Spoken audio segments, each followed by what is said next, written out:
Hello and welcome to the Volunteer Development Series podcast. I'm your host, Pat Delizio, General Manager of Diamond Valley Basketball, and today we are talking about planning for the future as a domestic club. And to do this, I am joined by Basketball Victoria's Association Development Officer, the former Cricket Australia Participation Officer, the Southeast Cricket Association Hall of Famer, the Sultan of Swing, Chris Gorrie. Thank you for joining us. Wow, what an introduction. Where did you get that gossip from? Mate, don't worry about me. I've got my sources, otherwise known as a really dodgy website that I found dug away somewhere.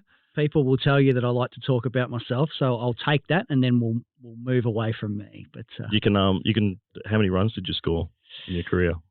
I'm still going, believe it or not. Oh, really? Happened to win a flag last year. I'm sneaking on 10,000 and 300 wickets, so we've gone okay. I think you're inflating that because, again, the dodgy website I found was just over 4,000. So well, I don't know, mate. What you'll see on the old My Cricket, which is a dodgy site, it's missing 200 games of my stats. Oh, wow, okay. So I'd like to think my first 200 were probably better than the second 200. Yeah. So that's pretty good, 10,000 runs. Impressive. It's been a passion, and that's going to lead into what we talk about today. Like, I'm the president of my cricket club, and so I've been a volunteer. I've been on that committee for a long time in various roles. Yeah. But yeah, I'd love to give back and see that my club's still vibrant, and hopefully it's here well and truly after I'm gone. Absolutely. Well, obviously you're working for Basketball Victoria at the moment as the Association Development Officer. So could you just explain to our listeners, obviously, what exactly you do? Sure. So it's a really interesting role. I've been in the role it's coming up to 18 months now. So April 22. So on the back of, recovery from COVID and all those things. And from what I understand, my role hadn't been in place at BV for probably about 8 years from what I can understand, 2014. These roles had been in place for regional or country areas, but not so much the metro or central. So the role itself is to deal with people like yourself predominantly. So mostly the paid staff members to help, whether it's talking about current issues or sharing best practices, being almost a connector to the different areas of BV. So whether you're after participation outcomes, whether you're after performance outcomes, I'm not the master of them all, but I'm hopefully a connector. But the other element is to work with boards on strategic planning. Yeah. So it's really about uncovering needs. So I think the first time we met, I kind of asked you, how can BV help? So rather than me coming in and saying, this is what basketball should look like, it's what can we support with? Because and as this conversation goes, basketball is so different amongst all associations. Sure is. And I mean, how many associations is 160? 141 or 142 now. Okay. Yeah. And how many do you actually service? Yeah, I've technically on my books got about 40. Okay. Bit like the business old 80-20 rule. You probably spend 80% of your time on 20% of your association. So in reality, I probably deal with 15 more than the rest, but we'll probably get into why that might be the case as well. Some associations have got 5, 10, even up to 15 staff members, and they really don't need your support. But there's many associations where I've got only 1 or 2, and they really need your support.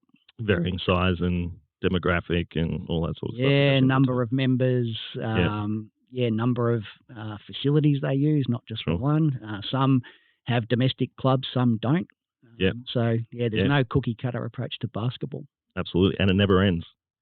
As we were just talking about before we got on, it is a 12-month-of-a-year sport, which is pretty rare. And having been involved in a sport, when I first joined cricket, I actually joined cricket from finance, so a whole different world. But I remember all my mates in particular saying, well, what do you do for the other 6 months of the year? Cricket being just pretty much domestically a 6-month of the year sport. But in cricket, and I'm sure AFL's the same, you actually do more of your work in the off season as opposed to when it's all operational and from October till March. But basketball just doesn't get that downtime. It's something that I don't know how you do, but it's something that we need to work on together, no doubt about it. One thing ends, the next thing starts. So spot on. So obviously this podcast is giving another resource for our volunteers out there, helping them, that's something that they can go to when they have questions or, want to improve how they're operating things at their club. And much like associations, obviously, clubs of different sizes have their own different demographics and challenges themselves. So we really want to focus in today on how they can plan for the future and looking forward. And it's an interesting topic because I think generally a lot of volunteers get involved when their kids are involved. So they're very sort of now orientated. It's how can I make this place better for my kid now? In your opinion, how do the clubs still look into the future and, make those adjustments while still sort of focusing on the now and things they need to improve? Yeah, no, I think it's the most important point, and you're spot on. Like, parents like to get heavily involved in their kids' sport because they want to see that their child is healthy, that they're having some interaction, and I think most importantly that they're meeting other people and that sort of stuff as well. Yeah. I think the sport's the bonus. Sure. You get to integrate with people and have eye contact with people and all that sort of stuff. But parents and the kids age out, and often that volunteer will go. Or if you're getting that volunteer in at the entry-level program age of 5, 6, 7, it's pretty hard work to still have them at under 20s or something like that. So I think, personally, it's as soon as you've got someone in, you're starting to look for the next person. Yeah. You really are. And I think in this day and age, and I know this conversation will bounce around a little bit, and we might cover off on this again, you really need to ask for help as well. And that is something we did at Cricket Australia, which I'd love basketball to do a little bit more of, is as part of a question on a registration process is not how, do you want to help with your child on the court or off the court? Yeah. And then straight away a club administrator, now they're going to answer one or the other. Yeah. Straight away a club administrator's then got a warm lead to say, oh, hi, Pat. Look, thanks for registering young Sarah there. You mentioned that you can help on court. How would you like to do that? You know what it's I mean? Not a yes or no response. Exactly. It's, and it's very hard for them to say, oh, no, I just did that because I had to.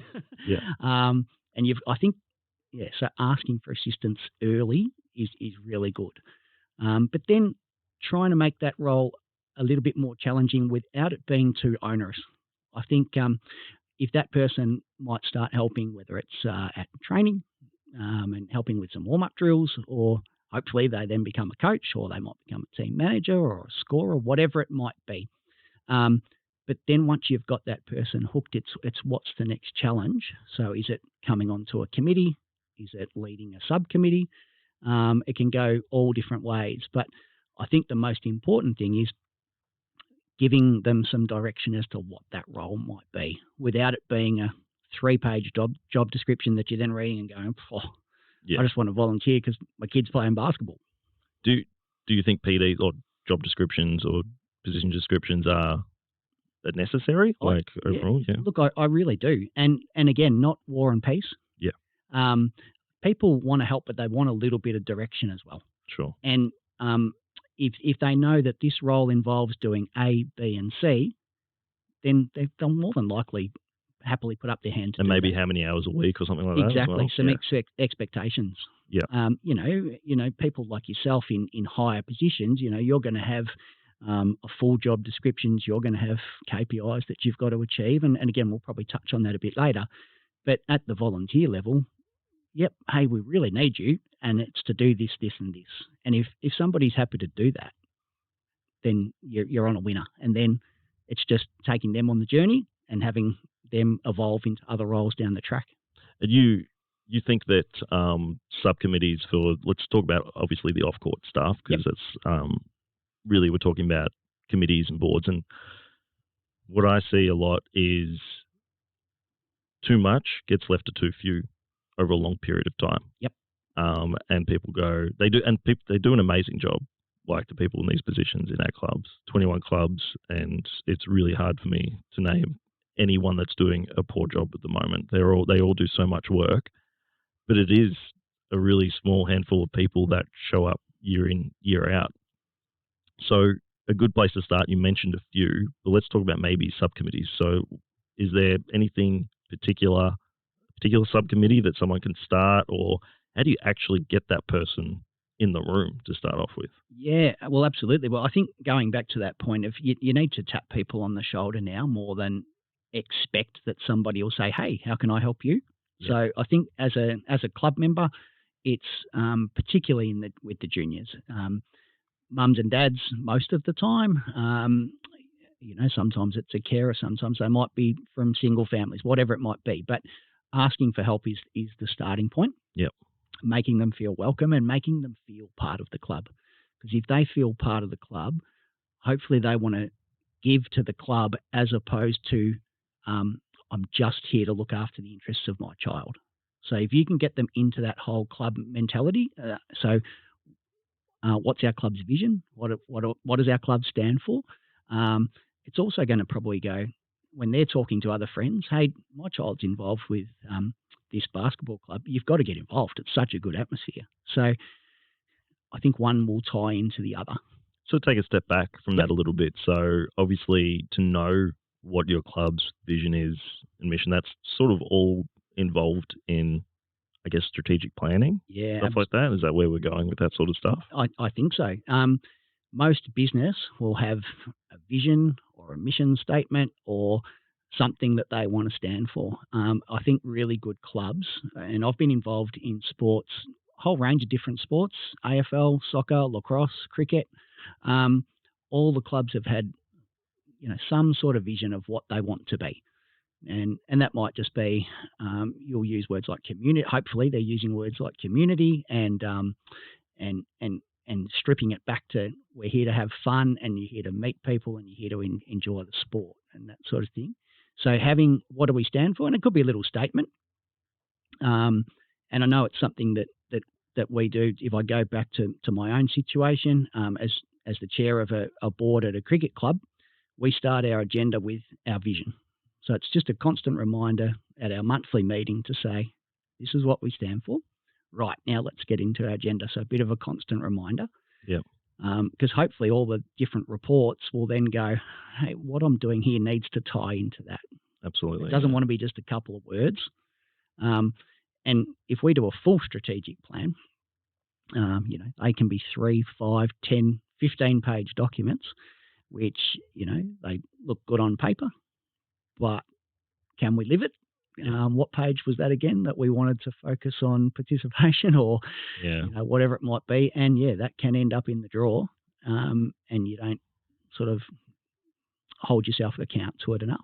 So what's the balance there? Yeah. So like if you obviously we just spoke about what the importance of that is. So it's always relating back to it, right? If we're always relating back to our mission, which is what we do, vision is who we want to be. Yep. How do we always make sure we're relating back to that? Because as you said, it can go in the drawer, and I think that's probably the knock on strat plans. I think it happens a lot. Yeah, and it can take 6 months for some clubs to do and finally get around to doing it, and they go, it's really important that we do it. Let's get it done, and then they never go back to it. Yep. So what's a good balance of having like a good club level condensed strategic plan that you can sort of always go back to and see how you're measuring up against your expectations? Sure. Most strategic plans will have 4 to 6 pillars that they want to achieve, whether that's financial, whether that's participation, whether it's performance, and I think it needs to layer down from your council master plans or council strategic plans. Or the Diamond Valley one. Yep. And then into what your association is, or it might be, it might be your local council, it might be then a state sporting organisation. So if you're going, I want to do a strategic plan and you don't know where to start, I'd be going, what does my council think for sport and participation in particular in our LGA? All right, what's the state body look like? What does the affiliated association, if we're talking here, what does Diamond Valleys look like? And then how do we align with that? Because if we're doing something way left of centre compared to everyone else, it's probably a bit risky. Yeah. So especially if things like if you're seeking funding and if your plan or your vision doesn't align with the association or the council, you're probably going to struggle to get some money from elsewhere. So I think alignment with don't reinvent the wheel is probably a saying we hear often in sport. Alignment and tying in and building it from there. But having then a plan on a page is something I like to do. Something that if somebody picked up a piece of paper and could look at it and go, check it out for 60 seconds and have an understanding of it, that's what you want to achieve. So it's breaking down maybe long-winded strategic plans. If you can build that onto a page, like the long-winded stuff is good because you want to be able to measure. They might be 3 and 5 year plans as opposed to what are we going to do tomorrow? Yeah. How's this weekend going to work? Stripping back a full plan and having a plan on a page can work really well. And I think that's a really good point because I think you'll find that if you look at the council or the association's strat plan, they've done a lot of the work for you in terms of like demographics and all that sort of stuff as well. I think clubs, especially, we're pretty well spread geographically with our clubs. They'll have their own specific demographics and whatnot. But as to your point as well, with the funding and all that sort of stuff, you might find that you're completely out of reach with what's even possible because it just doesn't fit in with what the actual LGA's demographics are or where they're going with their funding in the future. 100%. And whether that's, trying to engage different communities or whether it's female participation, there's often funding for different sectors. And you've got to then, as a club, go, well, okay, is that what we want at our club as well? And then if your focus now is female participation, let's just use that as an example. Are we equipped at our committee to know what it takes to get more female basketballers into our clubs? And once you've got them in, how do we keep them in? Yeah, and well, you're right, exactly, because you don't want to set yourself up for failure, right? You want to make the targets achievable, but not so much that you're working overtime to actually, get them. Yeah, so to and speak, if we're looking at strategic plans, it might be that, all right, in 12 months we're looking for 10% growth. In 3 years we're looking for 30% growth, and that's where that would be your strategic plan. That this is what we want to get to over 1, 3, or 5 years. But then your operational plan is, all right, how are we going to get that 10% for this year? Then how are we going to get from 10 to 30? Remembering that for every one you lose, you've got to get 2 more to grow. Sure. Because you've got to get that one back, and then you've got to get another one to grow. Absolutely. So if you strip things, particularly from participation, that was almost a slip up, wasn't it? That's all right, we'll edit that out. Get them in, keep them in. If you strip it right back, that's how simple it should be. All right, so be sure you know what you do, sure you know who you want to be in relation to everything that's achievable around you. 1 pager at the most should be enough. And then how do you keep yourself to account? Because again, we're talking about volunteers, we're talking about time poor, we're talking about expectations that are realistic. Yep. How do you make sure you're being kept to account on those things? And what do you do if you're not achieving the things that you want to in your strat plan? Yeah, I think the starting point is to, at the start of your season or your year, let's call it for basketball, let's call it for the year because, season on season on season, is to have a calendar of your meetings. Okay. Lock them in straight away. Lock them up front so people know, again, from a time commitment, all right, we've got whether it's a monthly or a 6-weekly meeting, however often a club will want to meet, but having a consistent agenda and a meeting plan is really important. Because again, hopefully you'll get the right people in up front because they know I've got to give a monthly meeting and then the role I take on might be 3 hours a week or whatever it might be. So being well planned, well structured is the key starting point for mine. Okay, so let's talk about that a little bit then. So actual specific roles. Yep. In a board, what do you think? Obviously, there's the key ones that we all know about: president, vice president, treasurer, secretary. What other roles, aside from obviously everyone else being just general committee members, but giving them specific roles, subcommittees, and even looking to grab people with specific talents or skill sets. Definitely. What's your thoughts around that? Yep. Give people a task that they can grab and that they can run with, no doubt about that. So whether it's you're heading up a junior domestic, like there's all different acronyms we might want to use, but a junior domestic or a domestic committee, it could be that you've got someone with a finance background, so they could be supporting the treasurer, so that the treasurer doesn't have to do everything. So from a club level, it might be you've got your treasurer, but you've got someone underneath you that's helping chase up registrations, or underneath that, you might have somebody that's accountable for the uniforms, or whatever it might be, anything that has a financial implication to the club, trying to group them a little bit more together. And then when you're asking for that help, if you can get any feedback, particularly from junior parents, on what they do professionally.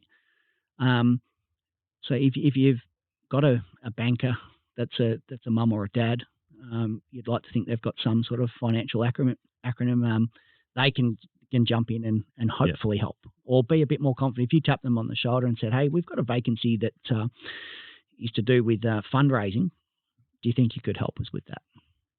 So again, try and understand your community and what their, not always their background, in terms of, are they born in a country other than Australia that they're in now?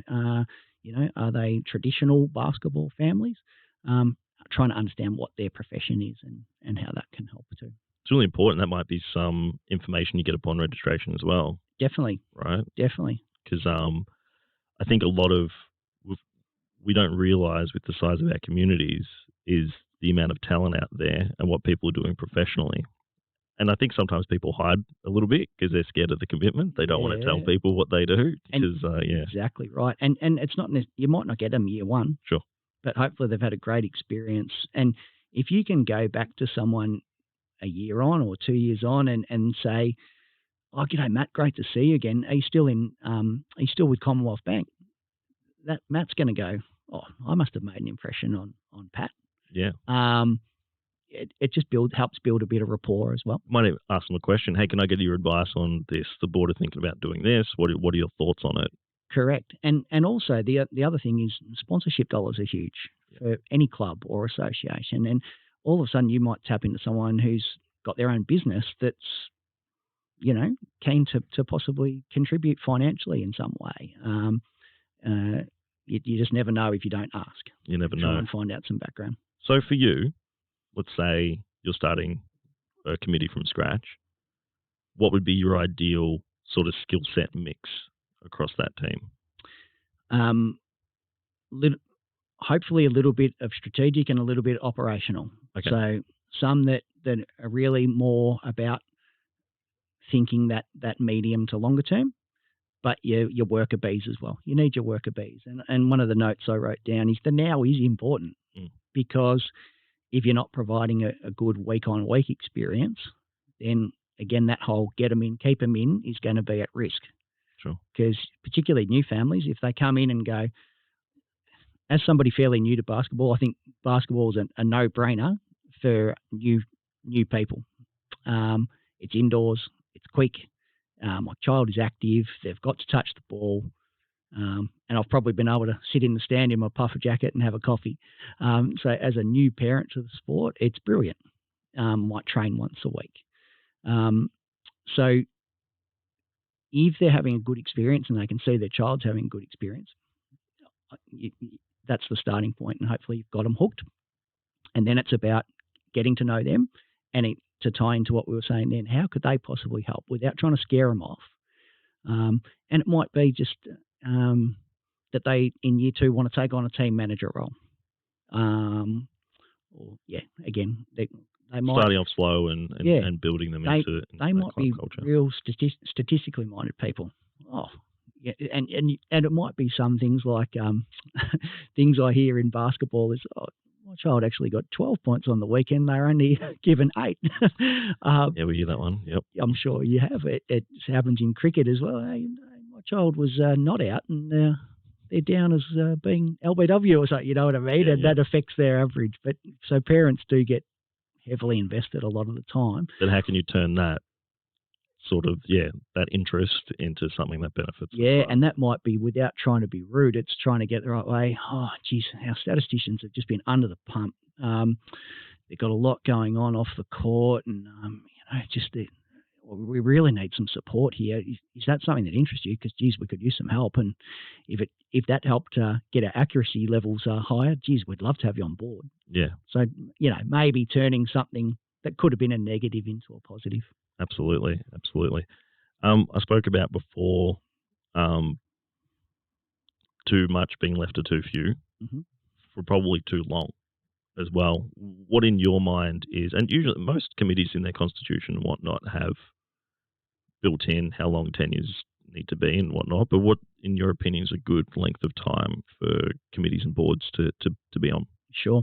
Well, what I've seen in basketball so far is normally 2-year terms are appointed based on a lot of constitutions up front, and then some might have maybe that you can have 3 10 years or something. So something like half a dozen years, I think, is pretty good. And being a sport lover and an AFL fan, most presidents these days seem to turn over a lot more now than they did even 10 years ago. You had the likes of Eddie Maguire doing it for 20 years at Collingwood. I think those days are just about gone. The clubs, so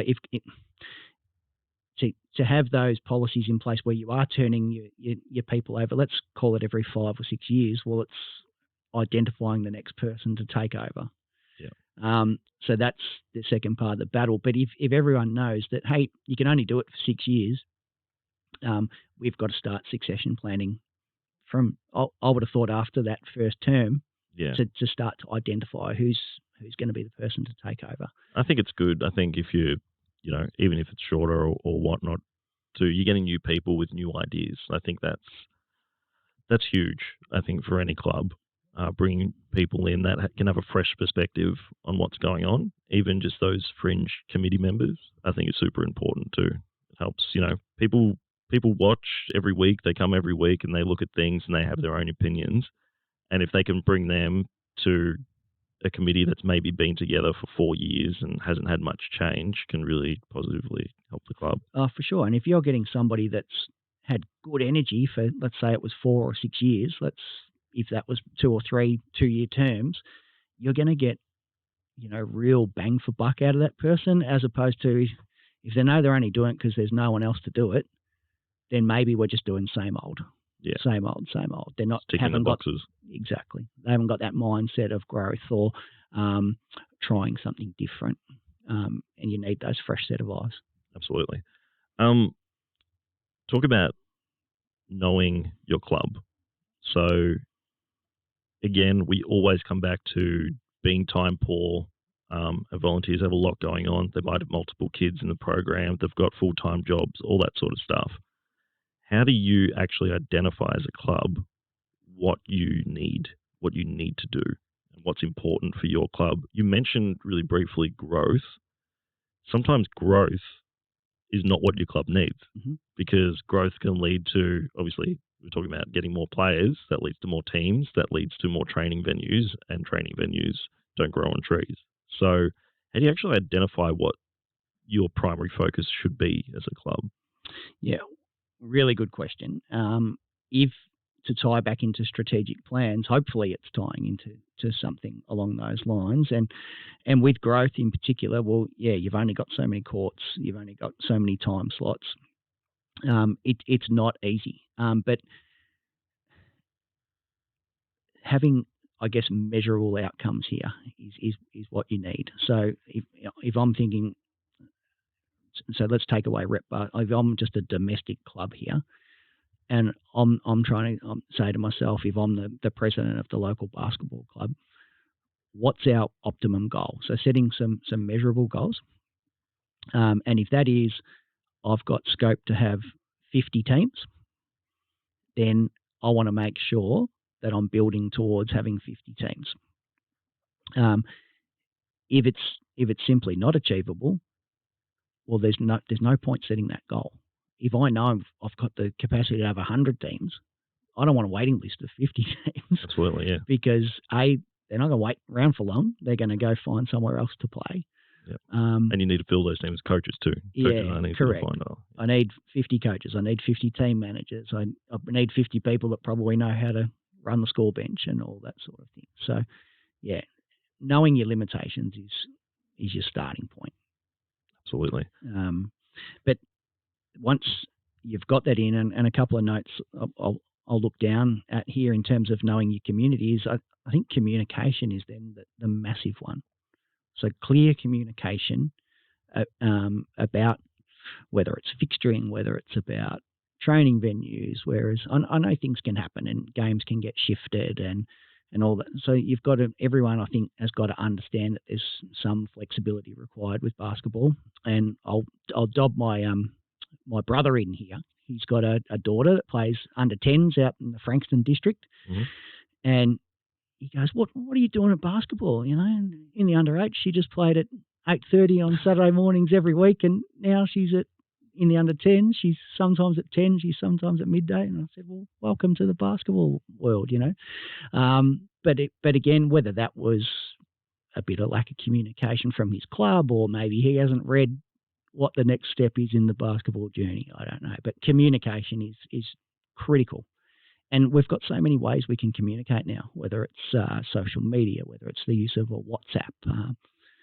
God, when I started playing cricket, Pat, we used to get letters sent out to us inviting us to presentation night. So times have changed. You used to play with Don Bradman. That makes a lot of sense. You know, telegraph sent out. You know. But yeah, communication massive.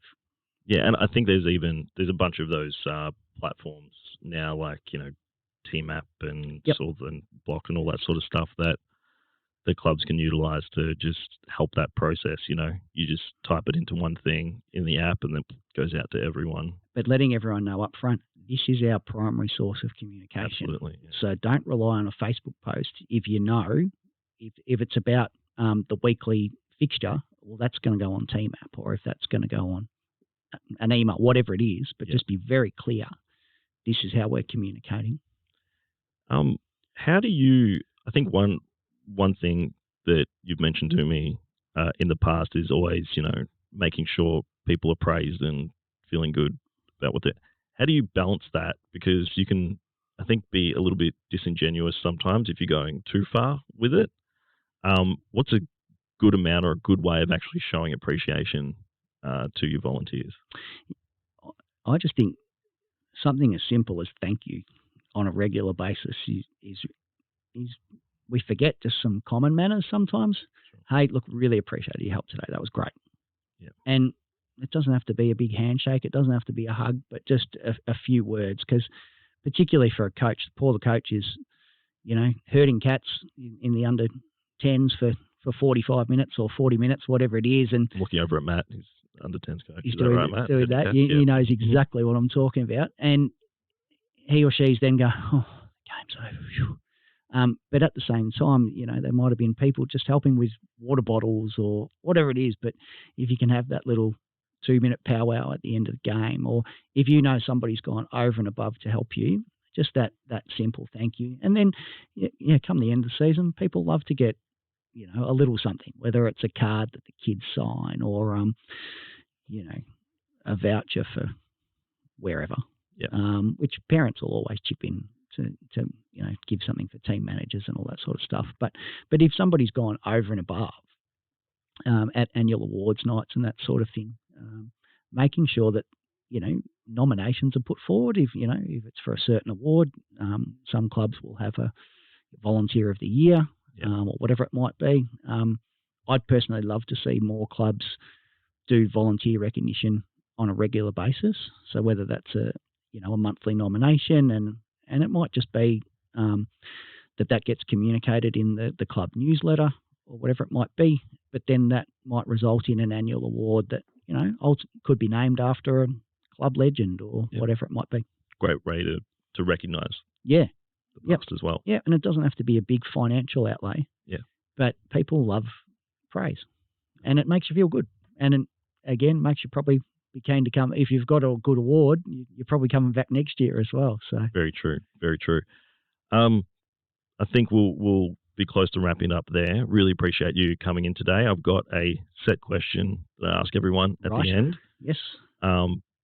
What is your earliest sporting event memory, and what is your favourite sporting food to eat when you go and watch an event? Okay. Well, my earliest sporting memory was, and again, I'm going to show my age here, but the 1983 AFL Grand Final, Pat. Yeah, all right. I was at my dad's place, and we were going around to sort of my step-grandparents' place to watch the game. And he goes, grab your scarf, grab your jumper, grab your duffel coat. For all the fans out there that are my vintage, they'll know what a duffel coat is. You two are looking at me as if to say, what's a duffel coat? Oh, yeah, that sounds like something. And I said, what do I need that for? We're just watching it at Grandpa's place. No, just get it. I said, all right. So we rock around there. So this is 11 o'clock on Saturday morning of the grand final. And Ralph, my step-grandfather, goes, right, off we go. We're going to the game. Oh, wow. So I found out on the day that we were going to the grand final. Excuse my ignorance. Who was in the 83 grand final? It was Hawthorn versus Essendon, and I am a Hawker, and we smashed them. Yeah. But it was also probably at the same time, and this is probably the bigger memory. I think most sporting lovers will remember, and it's been talked about recently, the Australia 2 America's Cup victory. Have you guys heard of that? Yachting? Yes. The yachting race, the America's Cup, where we beat the Americans.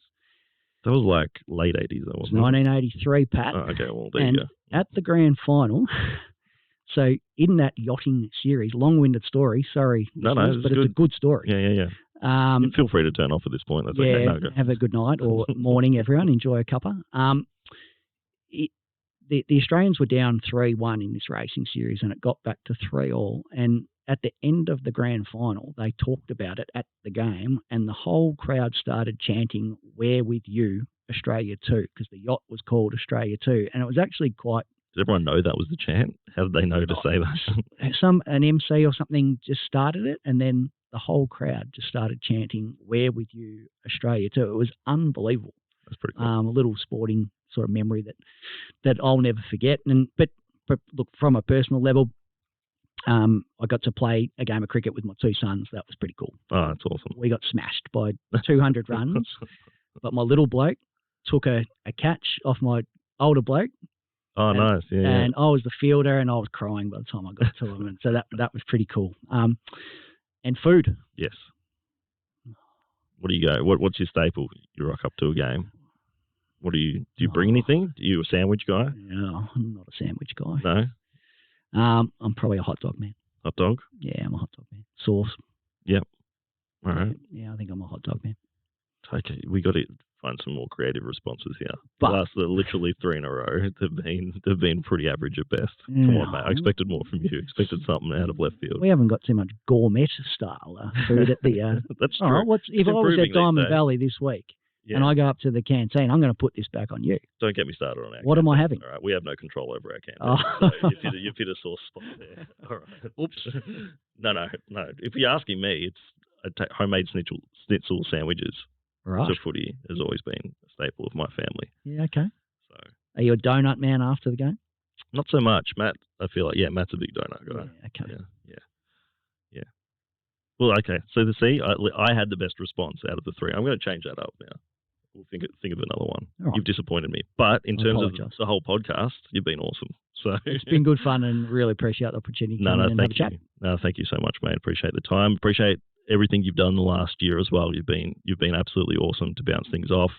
Anyone out there has any questions on strategic planning or anything, please get in contact with myself. If you've got any questions for Chris, happy to pass them on.